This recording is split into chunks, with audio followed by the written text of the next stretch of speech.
இறையேசுவில் பிரியமான சகோதர சகோதரிகளே, நமது ஆண்டவர் இயேசு கிறிஸ்துவுடைய திருப்பெயரால் உங்களுக்கும் உங்கள் குடும்பத்தில் இருக்கிற அனைவருக்கும் அன்பும் சமாதானமும் மகிழ்ச்சியும் உண்டாவதாக. அன்புமிக்கவர்களே, மத்திய கிழக்கு பகுதியில் போர் இன்னும் உக்கிரமாக தொடர்ந்து நடந்து கொண்டிருக்கிறது. தயவு செய்து கத்தோலிக்க கிறிஸ்தவர்களாகிய நாம் அனைவரும் முழந்தாளிட்டு ஆண்டவரிடத்துல அவருடைய இரக்கத்திற்காக மன்றாடி ஜெபித்து அந்த பகுதியில் போர் நிறுத்தப்பட வேண்டும் என்று உடனடியாக ஜெபிக்க உங்களை அன்போடு அழைக்கின்றேன். நாளுக்கு நாள் பொருள் சேதம், நாளுக்கு நாள் உயிர் சேதம் அதிகமாகி கொண்டிருக்கிறது. உலகம் முழுவதும் இந்த போரினால் ஒரு பதட்டம் நிலவுகிறது. மற்ற நாடுகள் இந்த போரில் பங்கேற்க தொடங்கினால் இது உலகப் போராக கூட மாற வாய்ப்பு இருக்கிறது என்று சொல்லுகிறார்கள். தயவு செய்து ஜெபிப்போம். இரக்கம் மத்திய கிழக்கு பகுதியில் அமைதியையும் சமாதானத்தையும் இயல்பு நிலையும் கொண்டு வருவதாக.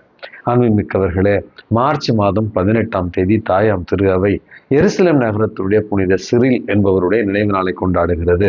திருச்சபையுடைய வரலாற்றில் 4வது நூற்றாண்டுல வாழ்ந்த ஒரு மாபெரும் புனிதராக இவர் கருதப்படுகிறார். ஆயராக இருந்த இந்த புனித சிரில் பணக்கார குடும்பத்தில் பிறந்தாலும் குருவாக திருநிலைப்படுத்தப்பட விரும்பி அங்கு இருந்த மறை வல்லுநர் ஒருவரிடத்துல ஆன்மீக பயிற்சிகளை பெற்று குருவாக திருநிலைப்படுத்தப்படுகிறார்.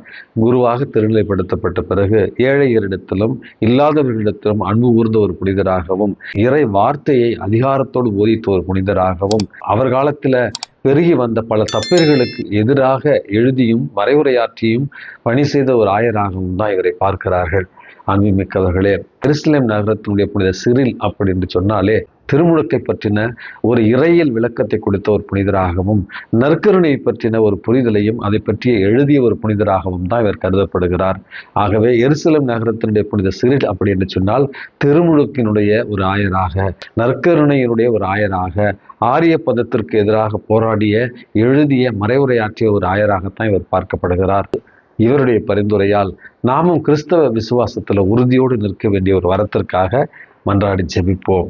அன்புமிக்கவர்களே, இன்றைக்கு நமக்கு கொடுக்கப்பட்டிருக்கிற நற்செய்தியிலிருந்து நம்ம கற்றுக்கொள்ள வேண்டிய பாடம் யோவான் நற்செய்தியிலிருந்து கொடுக்கப்பட்டிருக்கிறது. இயேசு அவருக்கும் தந்தைக்கும் இருக்கிற அந்த நெருங்கிய உறவை பற்றி தான் இன்றைக்கு பேசுகிறார்.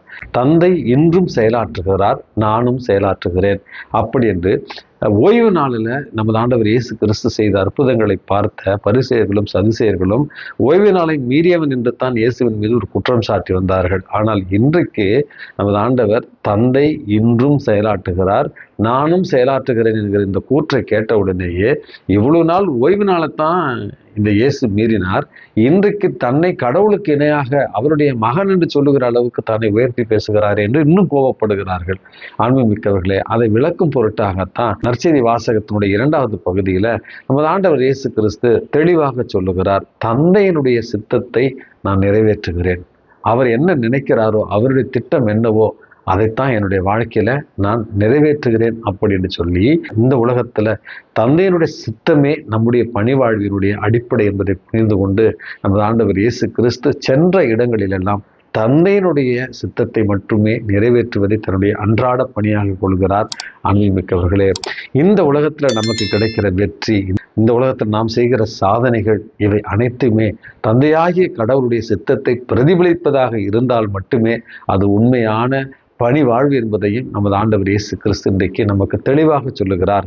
ஆகவே இந்த உலகத்தில் நான் அதை சாதிக்கணும், இதை சாதிக்கணும், இதில் வெற்றி அடைய வேண்டும் என்று நினைப்பவர்கள் எல்லாம் அது கடவுளுடைய திட்டமா, அது கடவுளுடைய சித்தமா, அந்த சித்தத்திற்கு ஏற்றவாறு என்னுடைய வாழ்க்கையை நான் மாற்றிக்கொள்கிறேனா என்பது தான் 2வது செய்தியாக இறைவன் நமக்கு கொடுக்கிறார்.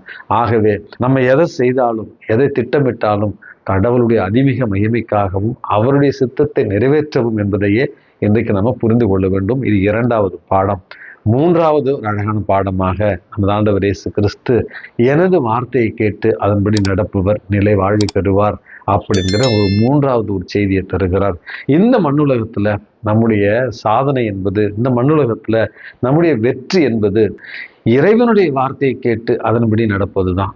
நான் எனக்கு மட்டும் அப்படின்று சுயநலத்திலும் தற்பெருமையிலும் நாம் எடுக்கிற முடிவுகள், சுயநலத்திலும் தற்பெருமைக்காகவும் நாம் செய்கிற செயல்கள் நிச்சயமாக வீணிலும் வீண்.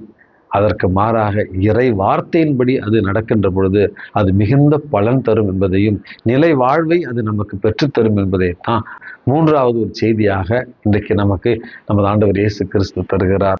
ஆகவே அன்புமிக்கவர்களே, ஒவ்வொரு நாளும் இறை பிரசன்னத்தில் வாழ்ந்திடவும், ஒவ்வொரு நாளும் இறைவனுடைய சித்தத்தை நம்முடைய வாழ்க்கையில அன்றாடம் நிறைவேற்றிடவும், ஒவ்வொரு நாளும் இறை வார்த்தையின்படி நம்முடைய வாழ்வை அமைத்துக் கொள்ளவும் இறைவன் நம்மை தூண்டுவாராக. எல்லாம் அல்ல இறைவன் தந்தை, மகன், தூய ஆவி உங்களையும் உங்கள் குடும்பத்தில் இருக்கிற அனைவரையும் நிறைவாக ஆசிர்வதித்து பாதுகாத்து வழி நடத்துவாராக. ஆமேன்.